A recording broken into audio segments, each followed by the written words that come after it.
wabarakatuh. Waalaikumsalam warahmatullahi wabarakatuh. Selamat pagi semuanya. Pagi. Bagaimana kabar hari ini? Alhamdulillah baik. Ya, alhamdulillah ya Bapak, senang dengarnya jika kabar kalian ini baik-baik saja ya. Mudah-mudahan kita senantiasa ada dalam lindungan Allah Subhanahu wa taala. Selanjutnya silakan ketua kelas siapa di sini? Ya, Dinda silakan untuk memimpin doa. Baiklah teman-teman, sebelum kita memulai pelajaran hari ini, berdoa mulai. Berdoa selesai.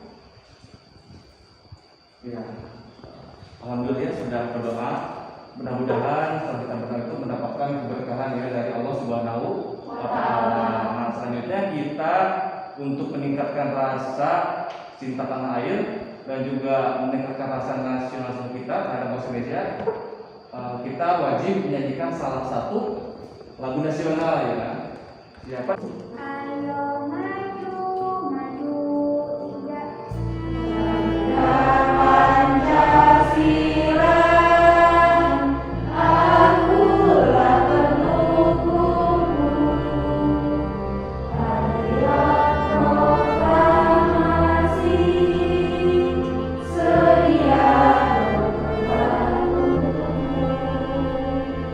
Pancasila dasar negara, rakyat adil makmur sepersa, pribadi bangsaku. Ayo maju, maju, ayo maju, maju, ayo maju, Nah, selanjutnya Bapak akan mengecek kehadiran dulu ya. Siapa tahu di antara kalian itu ada yang tidak hadir. Dan jika ada yang tidak hadir karena izin, mudah-mudahan diselamatkan dalam perizinannya. Dan jika ada yang sakit, mudah-mudahan segera disehatkan dari penyakitnya. Dan jika ada yang apa, mudah-mudahan segera disadarkan ya. Bisa mulai? Ada Badar, ada hadir. Ya hadir. Adinda hadir, bagus ya, rajin. Belum pernah bolos ya Adinda. Fitriani Hadir. masih ingat nggak materi pertemuan kemarin? Masih ingat nggak tentang apa? Iya, Adinda, tentang apa? Menganalisis struktur dan kaidah kebahasaan teks eksplanasi. Betul? Betul. Betul ya, tentang menganalisis struktur dan kaidah kebahasaan teks eksplanasi. Berarti pertemuan kemarin kalian sudah belajar tentang struktur dan kaidah kebahasaan. Nah, kita lanjutkan materi sekarang ya, yaitu tentang memproduksi teks eksplanasi baik tulisan maupun tulis, yaitu dengan memperhatikan struktur dan kaidah kebahasaan. Nah, maka itu kalian itu setelah pembelajaran diharapkan apa? Harus mampu, pertama, menentukan pola pengembangan penulisan teks eksplanasi. Yang kedua, kalian harus mampu menulis teks eksplanasi sesuai dengan pola pengembangan dengan memperhatikan struktur dan kaidah kebahasaan. Nah, seperti itu ya. Ada kaitan nggak materi kemarin dengan sekarang? Ada Pak, ya, ada. Iya, ada, Dek. Ada Apa Dek kaitannya, Dek? materi sekarang yaitu lanjutan dari materi sebelumnya. Betul ya. Bapak akan menayangkan video teks video eksplanasi. Silakan disimak karena nanti Sekarang kita Bapak akan bertanya ya. Tahap pertama, bulan masuk ke bulan atau V1. Bapak akan bertanya tentang peristiwa apa yang dibahas dalam teks video tersebut. Tentang peristiwa terjadinya gerhana bulan. Ya, bulan. Apa yang dapat Wulan lakukan jika ingin menceritakan suatu fenomena melalui tulisan? Tadi kan video, sekarang tulisan. Kira-kira bagaimana Wulan? Bisa mencari fakta yang akurat terlebih dahulu. Bapak di sini akan menayangkan tentang pola pengembangan dan langkah-langkah pengembangan teks eksplanasi itu ada berapa? 5. Ada 5. Yang pertama, pola pengembangan kausalitas. Kemudian yang kedua ada proses pengembangan proses. Berarti ini berisi tentang urutan-urutan ya. Kemudian yang ketiga, pola pengembangan contoh. Tadi betul disebut Indonesia juga contoh. Kemudian ada induktif dan deduktif. Contohnya, contoh pola pengembangan kausalitas. Contohnya adalah gempa bumi. Ini terjelas ya. Di sini ada gempa bumi. Kemudian akibatnya apa? Yaitu akibatnya orang meninggal, beberapa orang luka-luka, sejumlah bangunan roboh dan kerusakan. Bahkan selain itu juga katanya terjadi longsoran dan kerusakan berat pada permukiman dan bangunan lainnya. Pola pengembangan proses. Nah, ini pola pengembangan proses.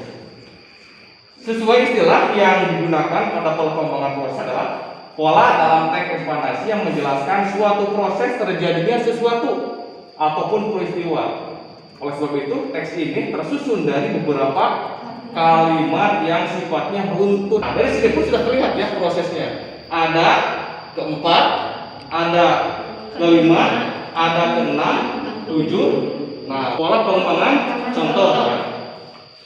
Nah, ini teks eksplanasi yang menggunakan pola ini tergolong lebih mudah katanya ya, karena di sana itu menjelaskan contoh-contoh atau ilustrasi. Nah, seperti ini contohnya. Ternyata ada yang lebih berbahaya daripada virus corona. Itu apa?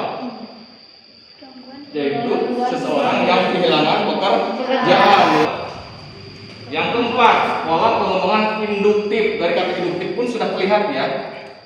Induktif itu berarti khusus dulu kan, menjelaskan sesuatu yang khusus kemudian diikuti dengan yang umum. Mana yang khususnya? Ada di kalimat pertama dan kalimat kedua. Mana yang umumnya? Ada di kalimat yang terakhir. Pola yang terakhir yaitu pola pengembangan deduktif. Nah, berarti kapal Boeing yang dengan setelah Bali sudah mencapai 30, disampaikan 30 orangnya, ya kan? Namun belum dijelaskan yang 30 orang itu apakah semuanya meninggal atau ada yang selamat. Dijelaskan di bagian kalimat berikutnya. Dari 30 kapal tersebut 15 penumpang dinyatakan meninggal, berarti separuhnya ya. Dan 15 lagi dinyatakan selamat dan menjalani perawatan di rumah sakit. Nah, langkah-langkah menyusun eksplanasi. Yang pertama apa? Menentukan topik. Betul. Membuat kerangka ya. Yang ketiga apa? Mengumpulkan fakta. Tadi betul ya? Mengumpulkan fakta di lapangan. Mengembangkan dan menjabarkan kerangka yang sudah disusun sebelumnya menjadi sebuah teks eksplanasi yang utuh. Yang kelima, mengoreksi teks eksplanasi yang ditulis agar tidak ada kesalahan dalam proses penulisan atau kaidah bahasa yang digunakan. Gambar apa ini? Gambar diskusi kelompok. Nah, silakan dibaca, kemudian pahami petunjuknya, dan jangan lupa ditulis kelompoknya. Pengerjaannya Bapak beri waktu 20 menit dimulai dari sekarang. Silakan diskusi dengan teman kelompoknya, dan jika ada pertanyaan yang kurang dipahami silakan boleh ditanyakan kepada Bapak ya, seperti itu. Bertanya.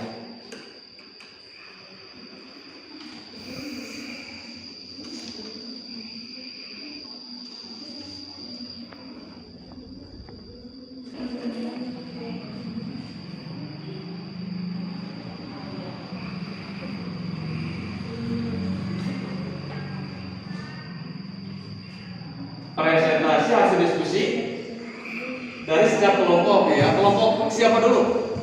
Kelompok 5 ya, silakan.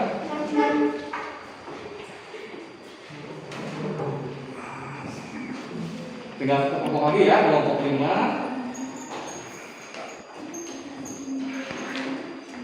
Ada Badan, sudah dengan Cynthia. Assalamualaikum warahmatullahi wabarakatuh. Waalaikumsalam. Sebelumnya perkenalkan, nama saya Sana Hemisina Dan saya Rangga Syafri Julia Fani. Kami dari kelompok 5 akan mempresentasikan hasil diskusi kami, yaitu tentang memproduksi teks eksplanasi. Pola pengembangan yang kami gunakan yaitu berdasarkan pola pengembangan proses. Terjadinya hujan. Hujan merupakan salah satu fenomena alam yang cukup sering kita temui dalam kehidupan sehari-hari. Bahkan bisa dibilang, hujan adalah salah satu fenomena alam yang cukup kita nantikan. Setidaknya ada 2 alasan yang mendukung hal ini. Pertama, hujan akan membawa air ke permukaan bumi. Kedua, hujan mampu menurunkan suhu di permukaan. Pada dasarnya, hujan terjadi karena awan di udara tidak mampu lagi menampung uap air yang berada di dalamnya. Adapun proses terjadinya hujan dimulai dengan penguapan yang terjadi di tempat perkumpulan air. Air yang menguap menjadi uap air akan naik ke udara dan membentuk atau bergabung dengan awan lainnya. Ketika awan sudah tidak mampu menampung uap air di dalamnya, maka terjadilah hujan. Jadi kesimpulannya, proses terjadinya hujan dimulai dari air laut, air sungai, dan danau menguap ke udara. Uapan air itu lama-kelamaan berkumpul dan menjadi awan. Lalu awan akan berkumpul dan uap air yang terkandung dalam awan itu makin banyak dan berat sehingga turunlah hujan ke bumi. Kelompok 1 Adinda. Kan tadi ada proses penguapan. Kan prosesnya itu mengubah air yang berwujud cair menjadi air dalam wujud gas atau penguapan. Nama lainnya itu apa? Proses apa? Kan jadi penguapan itu disebut evaporasi. Saat itu terjadi karena panas matahari yang terlalu panas dan menyebabkan air di laut akan menguap ke udara. Ya, silakan jadi. Sekian yang dapat kami sampaikan. Mohon maaf bila ada kesalahan. Wassalamualaikum warahmatullahi wabarakatuh. Waalaikumsalam warahmatullahi wabarakatuh. Ya, tepuk tangan buat kelompok. Baik, ya, secara keseluruhan dari presentasi kelompok 1, 2, 3, 4, 5 semuanya sudah luar biasa ya, ada peningkatan dari diskusi sebelumnya ya. Kemudian ada nggak manfaatnya dari pembelajaran kita hari ini? Manfaat yang kita ambil ada nggak? Manfaatnya dari pembelajaran kita hari ini, kita setelah belajar teks eksplanasi kita dapat mengetahui tentang proses terjadinya sesuatu seperti yang sudah tadi dipaparkan oleh kelompok 1, 2, 3, 4, dan 5. Berbagai fenomena kan, ada yang alam, sosial, budaya. Semuanya bervariatif. Nah, dari situ pun kita bisa mengetahui oh ternyata seperti itu ya. Apa simpulan pembelajaran hari ini? Memproduksi teks eksplanasi merupakan keterampilan berbahasa tertinggi yaitu menulis. Dalam memproduksi teks eksplanasi harus memperhatikan pola pengembangan penulisan dan memerhatikan langkah-langkah menulis teks eksplanasi agar hasil menulis teks tersebut menjadi efektif dan mudah dipahami oleh pembaca dengan tetap memperhatikan struktur dan kaidah kebahasaan teks. Iya, seperti itu. Potongan yang telah menyampaikan simpulan pembelajaran hari ini. Nah, Bapak juga akan menyampaikan untuk pembelajaran yang akan datang yaitu tentang materi teks ceramah ya. Nah, silakan yang belajar di rumah tentang materi ceramah kita akan memberikan pesan ya. Pesannya apa? Atau motivasi? Jangan pernah berhenti belajar. Karena orang yang berhenti belajar itu adalah pemilik masa lalu. Yang kedua, jangan pernah berhenti belajar karena kehidupan tak pernah berhenti mengajarkan. Dan yang paling penting satu ini, gantungkanlah cita-cita kalian setinggi langit. Gapailah mimpi setinggi-tingginya. Dan jika pun kalian terjatuh, nanti akan terjatuh di antara bintang-bintang. Artinya kan KM untuk menutup pembelajaran.